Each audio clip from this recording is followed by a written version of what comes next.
Nakuha po tayo dito ng itlog. Ito pong tatlong medyo maputi-puti, galing po ito doon sa aking mga panabong. Alpas lang po sila hindi na po ako nagpaparaming maigi. So akin pong binabrush at para naman po hindi madumi pag tinabi doon sa tray. At para po pag namin lulutuin, hindi po maamos.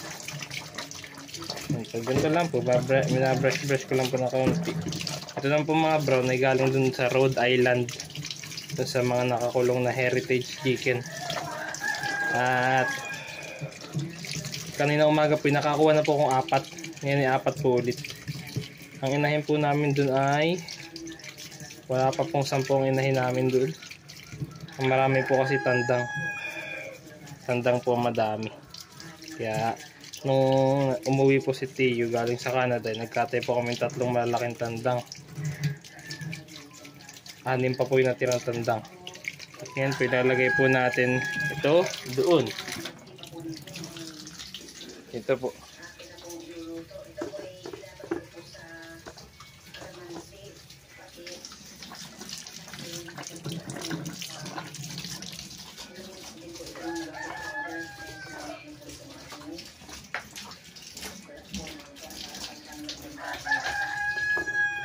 Ayan, mamaya pa po tayo magpapatuka bandang mga alas 3 o alas 4.